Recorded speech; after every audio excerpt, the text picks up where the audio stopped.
So this is the Can-Am Ryker audio system that we got from Ryker Rods. I went through and did a quick inventory of everything from the instructions that you can find at instructions.vrp.com. You go through, it's about the fourth one down, and it's labeled Can-Am On-Road Kit Bluetooth Audio System. It's pretty straightforward. Your inventory is about halfway down with some pictures of everything listed on there. And so I just went through and bagged everything, counted everything. So all our various screw types, the P5s, P7s, the P12s, the M5 flat washers, our rubber washers, and some more Torx screws. There's 3 of those P3s. You've got, of course, the Bluetooth audio system, the support for it, which they are calling the speaker support, and then that's your windshield support right there. And that's everything in the kit. So now that I've got it inventoried and it looks like we have everything, I'm gonna go put it on the Ryker. These are the tools I was using. I've got a full Torx set there of 3/8 1/4 inch, a torque wrench screwdriver, some of the rivet, the pop rivet, the plastic pop rivet removal tools, and then impact and some extensions and bits to do that so I can use that. That's pretty much everything I needed. A couple times I needed like 2 screwdrivers, and that was about it. First thing we're gonna do is open up the fuel door. We've got 4 rivets to pull out. You got 1, 2, 3, and 4. These are a pretty common rivet. If you haven't messed with these yet, they sell some cheap little tools on Amazon, pull them out. They do break every now and again, especially when they get older. They're gonna get brittle on you.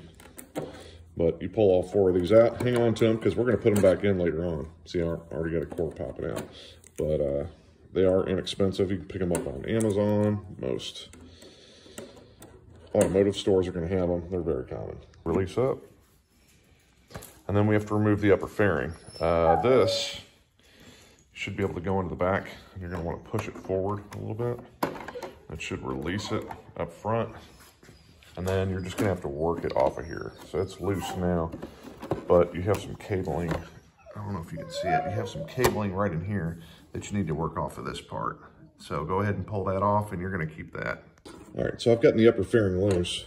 You have 3 cables that you have to work through these 2 tabs. So you'll probably wanna get something not sharp to be able to push them through. It's kind of tight to be able to push with your finger. So we'll take that, put that off to the side. We're just gonna sit on the seat for right now. And then the gas tank cover we have to pull off. So this thing's, when it's all the way back, it'll just pull right off. It's got a couple little clips on there. It comes off easy, and we'll put that off to the side too. Next, we're gonna remove the left top fairing. The instructions say that we need to remove a rivet here, but we've already done that in like the first step. So that rivet's already off to the side. That leaves us 2 more to pull out. Should be this one and this one. Then we'll pull this cover off and hold it off to the side. With those 2 rivets removed, it is loose. You can pull it off of here, and you've got a snap down in this corner that actually holds it all together. So you'll have to put a little bit of force on there, and it should pull off. Once you get those 5 screws removed, you've got a bracket here that's loose, and our display unit. We've got to get this connector off of here, and we're gonna throw this out, and we'll set the display unit off to the side. So to get this connector off of here, you've got to make sure this red tab is pulled out to the rear. You see it's to the rear. It goes forward and back to lock in. So that's the locked in position. That's the unlocked position. Then you're going to push in on this black piece. Put a little bit of force on it, and it'll pop right out. So we're going to set our display unit off to the side, and we're going to throw this out. Now we're going to start getting into the installation. You need to check which type of model you have. I have the Ace, so this first portion of the instructions, the MY22 or the rally unit, don't apply to me. It has to do with a steering stop that you have to install if you have the Ryker unit, but we're going to skip that.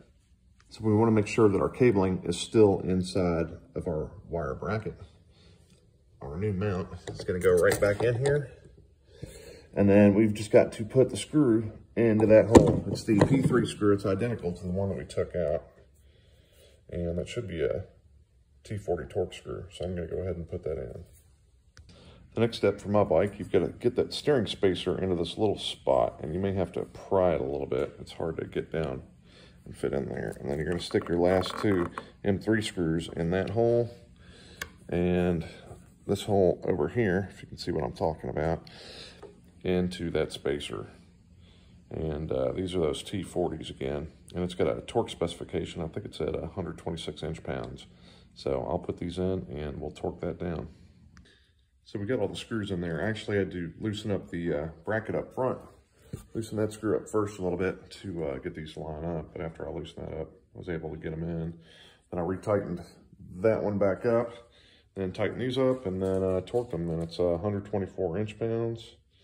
And we're ready to go. So we're on to the next step. All right, the next step, we reinstall the digital display. So we put that back in there. We're gonna plug our harness back in. We'll push that red tab in, lock it in place. Then we put 4 P7 screws back into the holes. And then we're going to have to torque them to, I believe it is 22 inch-pounds. Yeah, there you go, 22 inch-pounds. So I'll get that knocked out and we'll go to the next step. All right, so one thing that I noticed when we bought this was that the display unit was crooked. Like, it was noticeably crooked, and that was on my to-do list to go straighten it up if I could. And part of the instructions were to make sure that it is straight. So I've spent a little bit of time on this, and it looks about as straight as you can possibly get it. Like, I don't see any problem with it at all. So I've got everything torqued down. It's 22 inch-pounds. It's pretty light, honestly. If you don't have a torque wrench, but you've got a Torx screwdriver, you're not going to get it too tight. So it should be okay. And got it plugged back up. We are ready to go, which I think is mounting the stereo. So we're going to slide the actual radio unit over the top, and it does just slide. It's not that hard to get. You've got to put in 2 T5 screws. Let's go to 80 inch-pounds, and then our wiring in the back, make sure that it's clean and free of everything. You've got a couple connectors on here. You've got a fat connector and a skinny connector. You're gonna take that fat connector first, and we're gonna put that in here. You're gonna have to push these cables all the way back and do the fat one first. That way, when we go to slide the skinny one through, the skinny one's got enough room to get through. But then we're just gonna route that all the way through to the front. Now the instructions have us routing the accessory cables for the audio system in with our other cabling here. But it's either been undone by the factory or the dealer, I'm not sure, but this is supposed to be run inside these little plastic clips, I think. And also the instructions have these flipped over in the other direction. So I'm gonna dress all that up and then get everything plugged in, and we'll come back and check out the results. So I've dressed the cabling back into the holders over here and taken everything out. I had 2 connectors that were hooked up here. The instructions showed something hooked in here, but there's no electrical connections in there at all. So I just unplugged this first one and hooked it up like it was supposed to go. So you got a connector coming off the radio, and yeah, plug that one in there. The other one into this one. She fired up, she's ready to go. All right, I've got her mostly back together. I would keep this portion with just one of the push tabs in there while you try to get all of your cabling aligned. You need to make sure where it comes up through this last piece that you've got enough free play that it's not rubbing on the plastic in here. So I had to go back and adjust that a little bit. That did take some time, a little bit of dexterity. I've decided not to mount the windshield mount. Yeah, I think it looks better, and we don't have the windshield yet. We are going to get one next year, but it seems pretty simple and straightforward. You've got 4 screws to hold on the mount and 4 screws for the windshield. So let's test all this out, see if it's going to work.